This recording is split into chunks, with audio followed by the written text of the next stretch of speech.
It was such an unbelievable situation that I was beyond angry, and I was just stunned. My boyfriend, Mark, and I have known each other since our college days.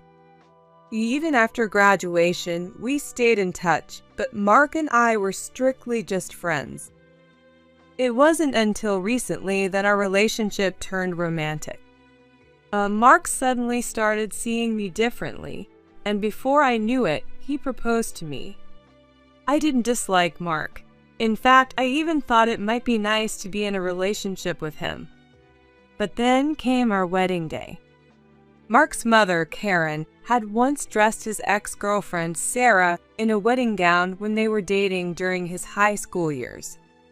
I was left speechless. The unbelievable part was that Mark looked happy to see Sarah dressed like that. His parents even said, "We always wanted him to marry Sarah." His ex-girlfriend, Sarah, chimed in. "Come on, it's not fair to your future daughter-in-law." Not entirely dismissing the idea, Sarah glanced at me with a smirk. It made me so angry that I tried to take my parents home. But just as I was about to, my parents suggested something. My name is Linda Thompson. I'm a 40-year-old office worker and still single. I have a best friend, a guy named Mark Stone, whom I met in college. Mark is a man, but he's one of my closest friends. My female friends often tease me, saying, "You two are definitely dating, right? Or you act like a couple. Or you're really in love, aren't you?" But I've never seen Mark as anything more than a friend. Mark is a great guy. I'm sure he'd treat a woman with care. But to me, he's just one of my friends. When I asked Mark about it, he was clear. "I don't see you as a girlfriend either." So we spent our 20s and early 30s just being friends. But that changed when Mark said something unexpected. "I think it's time for me to get married. I'm serious. I'm at a good age. I want kids, and I want to give my parents some peace of mind." Really? So, do you have someone in mind? What is she like? "Yeah, it's you. What? I want to marry you." Wait? No way. I was completely stunned. After that, I started to think about Mark in a different way. I never really planned on staying single, but Mark, that's a bit unexpected. Still, he's always been kind to women, and I'm sure we get along well as a couple. I've known him for so long, but I never imagined he was thinking about this. Well, that makes sense. We're both turning 40, and my parents are eager to see some grandkids. Maybe it's time to say goodbye to being single. I wonder what Karen will say. I know her, but introducing myself as the future daughter-in-law, that's nerve-wracking. After that, Mark and I officially became a couple and started by living together. Once we got used to living together, we decided to meet each other's parents. Today is the day I'm meeting Mark's parents. I'm so grateful for everything Mark has done for me. "Oh my, Linda, come on in. Though I must say, I can already see how this will turn out. But if you're okay with that, please come in." Outcome? What outcome is she talking about? Of course, Karen knows who I am, and I've spoken with her before. So there's no reason to be overly nervous, but when it comes to marriage, I can't help but feel jittery. But when I walked into the living room, I was shocked. Mark had already informed his parents about our engagement. So I knew they would be there, but there was a woman I didn't recognize in the room. Mark doesn't have any sisters. So who could she be? A cousin? A relative? As Mark continued to talk casually, I assumed she must be a relative. Then Karen turned to Mark and said, "Mark, I'm sorry, Linda, but don't you think Sarah here is a better match than some woman like her? Sarah is thoughtful and considerate. I can't approve of a marriage to someone who's been all over the place. I was stunned. What? Sarah, who is this woman really? She's encouraging Mark to marry her, so she's not a relative, and calling me someone who's been all over the place right in front of me. I'm not a player. And if I were, why did they even allow us to live together? Mark, marry me. I can cook way better than she can. Sarah, the woman, smiled sweetly. If Mark had been the kind of guy who could firmly reject her right then, I wouldn't have felt so bewildered or upset. But instead, Mark grinned and said, Well, this is quite the dilemma. I guess I'm a pretty popular guy. Oh, Linda, did I introduce you? This is my ex, Sarah. We dated back in middle and high school. What? I mean, sure, Mark has his charms, but weren't we here to announce our engagement? Why is his ex-girlfriend just casually here? What is this? This is just a ridiculous farce. Not to mention, he proposed to me. Why is his ex even here like it's no big deal? I just can't wrap my head around this. Didn't they break up so that he could be with me? What's going on here? My head was spinning. I wasn't angry at Sarah so much as I was baffled by Mark's family for accepting her presence so easily. Well, Mark, we are getting married, right? I asked Mark, who was sitting beside me, trying to keep my voice calm. Oh, right. Mom, Dad, I'm marrying Linda. Why not Sarah? She's prettier, and she's a better cook too. I'm sorry, Linda, but you should marry Sarah. I'm really rooting for her. I see. Did he say I see? Mark, get a grip. I was screaming inside at this ridiculous conversation between Mark and his parents.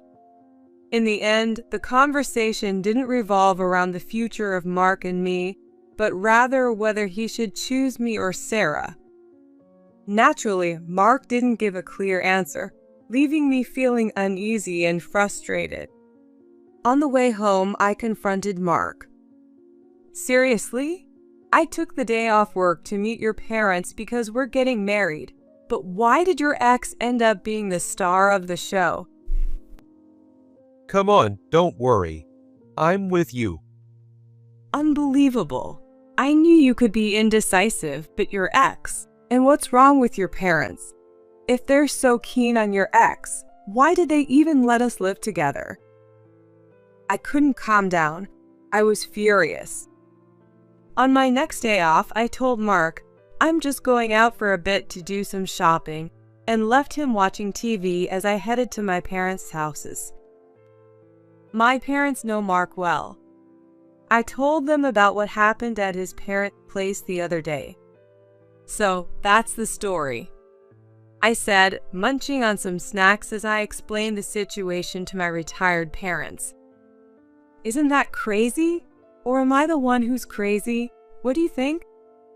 Yeah, that's unbelievable. If that's how it is, what was the point of letting you two live together? Exactly. That's what I'm saying. I instantly reacted to my mom's understanding words. Then, as I was leaving, my dad, who had been quietly listening, said, Leave it to me. After that, Sarah kept coming to our apartment, trying to force meetings with Mark and even bringing homemade food, insisting on coming inside. Since I work a desk job, I usually get home earlier, so I was able to stop Sarah. But her attempts became more aggressive day by day, and eventually, for some reason, Mark gave her a spare key. I really can't understand this. Sarah comes into our home whenever she wants, cooks meals, and even washes Mark's clothes. It's like she's playing the role of his live-in girlfriend. Stop coming in here without my permission. I finally reached my breaking point one day and yelled at Sarah. Then she started crying. I'm Mark's future wife. Why do I have to be pushed aside? You're just his girlfriend, and you think you can live with him. She's calling herself his wife when they're not even married yet. This makes me look like the bad guy. What's unbelievable is that Sarah kept quietly sobbing until Mark got home. And when he did, she threw herself into his arms and cried even harder. Mark didn't seem entirely unhappy about it as he tried to calm her down. What is this? What am I witnessing? Should I just cancel our cohabitation and move out? No, I need to trust Mark. I believe he'll choose me in the end. He's just getting caught up with his ex for now. It would be silly to run away from this. I won't lose. So, despite Sarah's constant advances, Mark and I continued with our wedding preparations. The wedding was supposed to be a grand affair, with both families splitting the costs. I had tried on my wedding dress, planned the bouquet design, and prepared everything to my satisfaction. I thought that by getting this far, Sarah would finally step back. That's what I believed. Then came the wedding day. I arrived at the venue with my parents, ready to prepare, only to find Sarah wearing the wedding dress I had chosen. What the hell? First come, first served. Marrying Mark. Let's get married. If you love me that much. Mark, with a joyful expression, walked over to Sarah. I've been with Mark for a long time. This is a huge betrayal. The thought that my parents had spent their money on this farce left me speechless with shame. Dad and Mom, let's go home. It looks like there's already a bride here, and apparently that's what Mark prefers. I'm so sorry for dragging you into this charade. I tried to take my parents' hands to leave, but my dad held onto mine. Leave the rest to me and stay at my place. Go get your things from the apartment you shared, and then let me handle everything. I didn't quite understand my dad's intentions, but I did as he said and got into a taxi. I had the taxi wait while I quickly gathered my belongings from the apartment and then returned to my parents' house. Being back home felt comforting. There's no way Sarah could come here. Home is where I find peace. It's so much better than that shared apartment. Exhausted by everything, I fell asleep on the couch. I was awakened by the sound of my parents coming home, laughing heartily. You're back late. So how did the wedding go?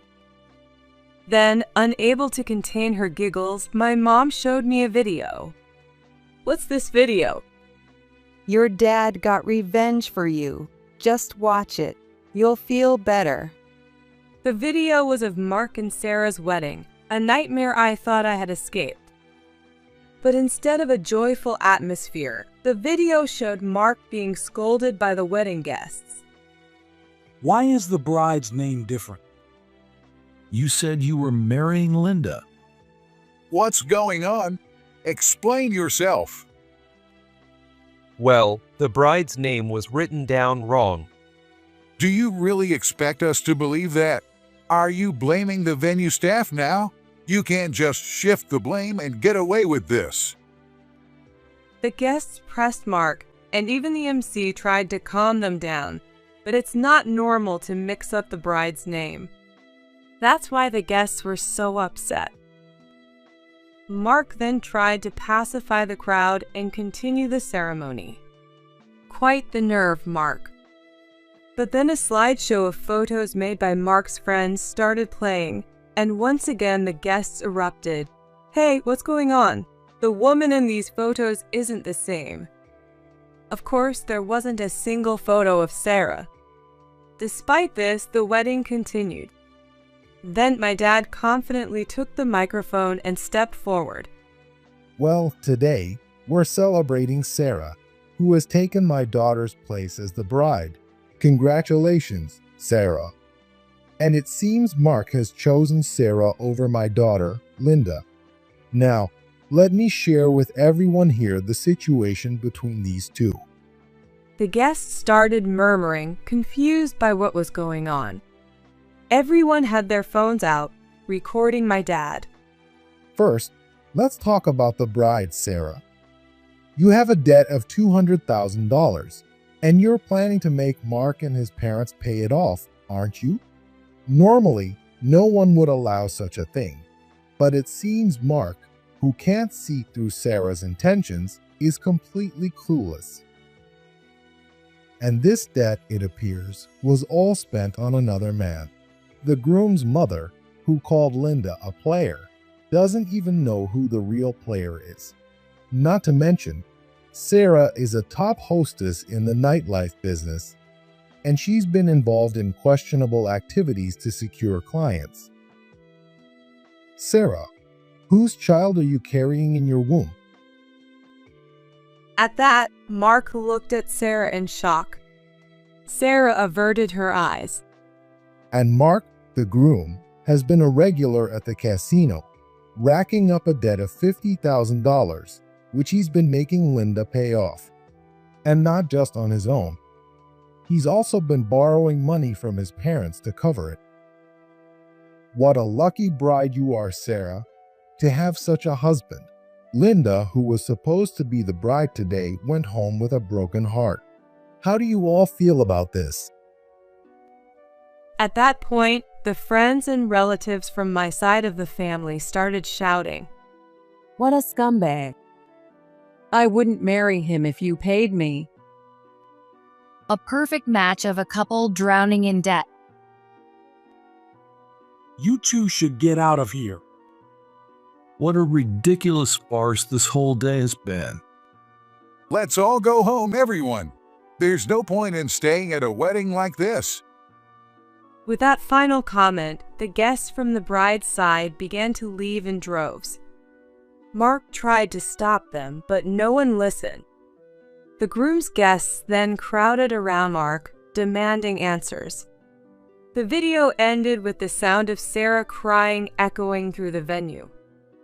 Well, that's right. Dad can be really scary when you're on his bad side. After all, he's the head of a detective agency with his own network of information, and even some politicians are afraid of him. I was reminded of my dad's power. Now he was sitting at the dining table, casually dressed in his usual clothes, reading the newspaper as if nothing had happened. Your dad asked our relatives and your friends to throw in those jeers and put on a bit of a show. Everyone is on your side.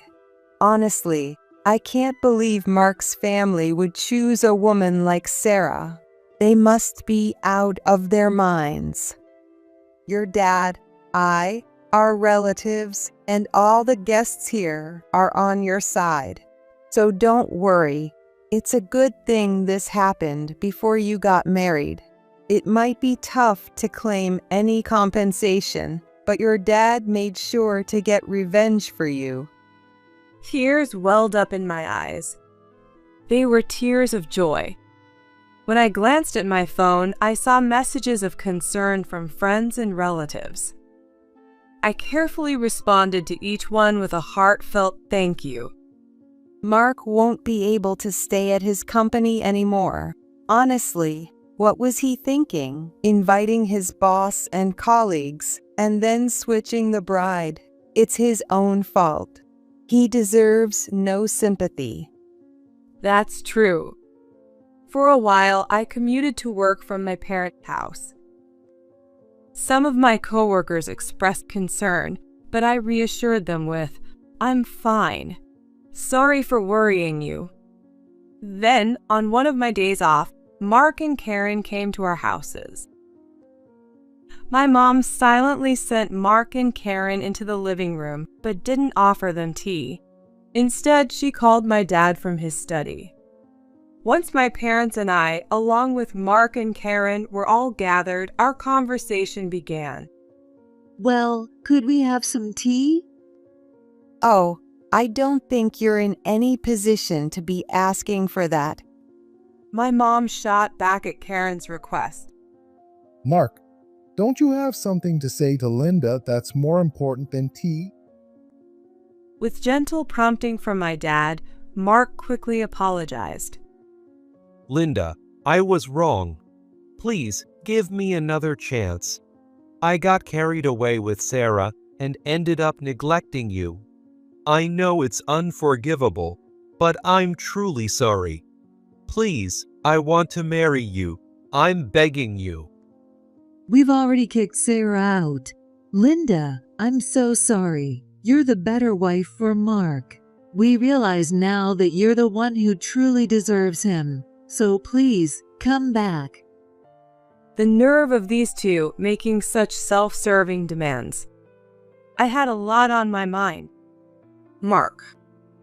Linda, please, let's start over. How about you pay back all the money I helped you with for your gambling debts? I covered a lot of that, remember? What? Now? I don't have that kind of money anymore.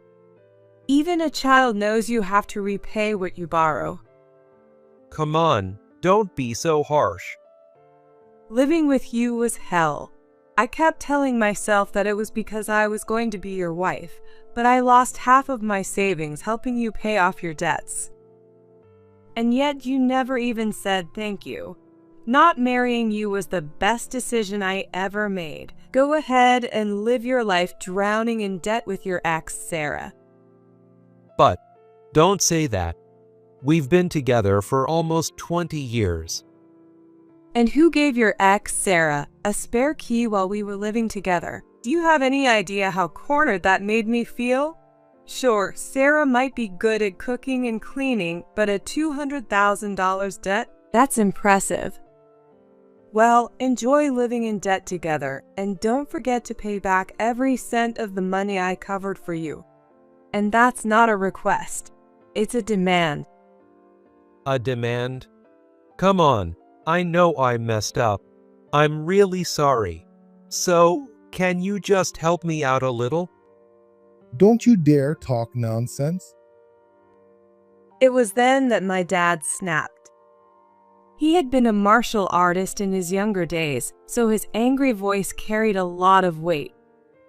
Even Mark and I fell silent under the intensity of his outburst. Your debt is your own doing. You're an adult. Figure it out yourself. And don't ever touch Linda's savings again. You kicked out that woman, Sarah? Well, that's just basic decency. What on earth are you thinking? If you can't live without relying on others, then go ahead and live a life at rock bottom. And don't ever step foot in this house again. Get out.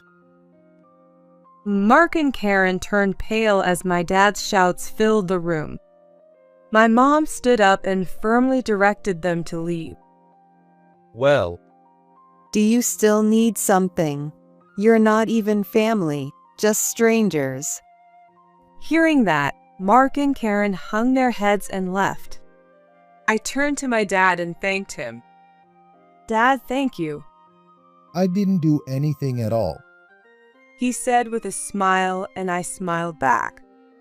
After that, I sent the spare key to the apartment back to Mark, signaling that I never wanted to see him again. But then, someone unexpected reached out to me. After work, I returned home to find that my parents were out grocery shopping at a distant store.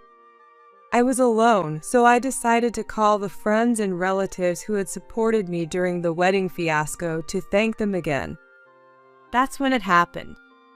A call came in from an unknown number. It wasn't unusual for me to get calls from unknown numbers due to my job, so I picked it up without thinking. Hello. How could you? Excuse me? How could you do this to me? The voice on the other end was a woman, crying and shouting. I realized who it was, Sarah. I could guess how she got my number. She probably asked Mark or someone around him. What are you talking about? Who is this? Thanks to you, the wedding is off. It's all ruined. I was kicked out of my houses. How am I supposed to live now? I have debts and I'm pregnant. I was supposed to have a life with Mark. How could you do this to me? Pay me compensation. Give me alimony. Just give me some money. I was the one who got left at the altar because of you. Do you really think you have the right to demand anything from me? Don't you think it's a bit shameless? You're acting like a child. What? Because of you, I've been cut off from my family. Your dad wrote a letter to my parents. How could you do that? My parents were my last hope, and now I have nothing. You're a horrible woman, the worst. Isn't the real horrible woman you? Acting like a spoiled child, throwing a tantrum. How embarrassing. I heard you're 40, right? Aren't you ashamed of yourself? Even a child knows how to apologize, but you can't even manage that. It's you who lacks any sense of decency. Shut up. It's all your fault. I was supposed to marry Mark and live happily ever after. Now all I have left are debts and a child. It's all your fault. The noise was too much, so I hung up the phone. Then I blocked the number. A little while later, the landline rang. I had a bad feeling about this, but it could be one of my dad's friends. Since retiring from his job as a detective agency head, he's taken up golf with his buddies as a hobby. So I picked up the phone. Hello. Who do you think you are hanging up on me? Are you planning to run away? I knew you were nothing but a bad woman. It was Sarah. I could have hung up again, but I felt like I needed to settle this once and for all. You homewrecker. You've ruined my life, turned everything dark. You owe me compensation. Just give me money. I know you've got savings. Just hand it over. Her words were all over the place, but I still responded. Why should I give you my savings? Think about it calmly. You're the one who interfered with Mark and me. What's with that first come, first served nonsense? You're acting like the tragic heroine, but if anyone's the victim here, it's me. Anyway, you're not getting any money from me. Shut up. I could come over there and storm into your house. Don't think you'll get away with this. You don't know how scary I can be when I'm mad, do you? This is all your fault for seducing Mark. He was supposed to marry me. Her ranting made no sense and I was bewildered. But I didn't know how to block calls on the landline. What should I do with this call? Time was just slipping away. Look, I've suffered because of you too. Where's my apology? Not that I'm expecting one from someone who can't even act like an adult. I'm not asking for some fancy gift, just a simple apology. Can't you manage that? And let's not forget, you're the one who dumped Mark in high school. So why am I the one being accused of stealing him? How dare you? What gives you the right to say that? Fine, then give me a baby gift. Just hand over the money. I'm so sick of being chased by debt collectors. Normally, baby gifts come after the baby is born. Asking for it up front is pretty rude, don't you think? If you're that desperate for money, why not seek help from a non-profit organization or some government assistance? I don't care. I want an apology and money from you. That's it. Suddenly, I felt a presence behind me. It was my dad who took the receiver from my hand. Dad? Leave this to me. At some point, my parents had come home, putting their shopping bags in the kitchen. I'd been so absorbed in the call that I didn't notice. My mom waved me over to the kitchen, so I followed her. That woman, Sarah, right? Let your dad handle it. Help me put these groceries away. Oh, okay. I left the phone to my dad and helped prepare dinner. 2 hours later, my dad finally hung up, looking thoroughly fed up. How did it go? She ranted about a lot of things, so I mentioned taking legal action. She's a persistent one, that's for sure. She's still holding a grudge about the letter I sent to her parents. We should all be careful for a while. Maybe I'll talk to a friend of mine on the police force. Thanks, Dad. I was worried, but I followed my dad's advice. Then, late that night, it happened. I was in my room, my parents were in theirs. I started to drift off to sleep. I was jolted awake by the sound of shattering glass. I jumped up and ran to my mom's room first. Mom. Linda, are you okay? It sounds like it came from downstairs. I'll go check. My dad, who had rushed into my mom's room, headed downstairs. I heard his voice and a woman's voice, so I went down with my mom. How dare you? You stole my happiness, you homewrecker. When I reached the living room and saw the scene, my blood ran cold. A brick lay on the floor. One of the glass doors had been completely shattered. And there she was, Sarah. She was clearly out of her mind. It looked like she had forced her way in, and my dad was trying to stop her rampage, stepping on broken glass as he did. Call the police. This is insane. She's completely lost it.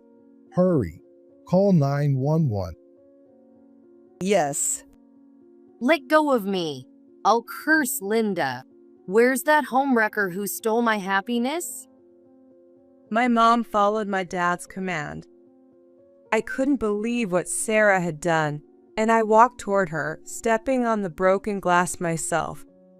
Then, with all my strength, I slapped her across the face. Who's the homewrecker now? As I yelled, I heard the sound of police sirens approaching. Sarah, stunned from the slap, started crying uncontrollably. Through the broken frame of the glass door, I could see neighbors gathering outside. Soon after, Sarah was handcuffed and pushed into a police car, arrested for various charges. My dad handled the situation, explaining everything to the police officers. The incident even made the news. Apparently, reporters swarmed Mark's house after the event. We didn't press charges against Sarah, but we didn't help her either. Later, Sarah's parents came personally to apologize, and they hired a glass repair company to fix the door, bringing the incident to a close. To think she would do something like that. The world's really gone mad. My dad, a former martial artist, still had his strength even after retiring. If my parents had been weaker people, it's terrifying to think what Sarah might have done to them. This was an event that showed just how dangerous a woman's jealousy can be. Sarah was later sentenced to prison. Mark's family, dealing with the aftermath, ended up moving far away. Who would have thought that being involved with Mark would lead to something like this?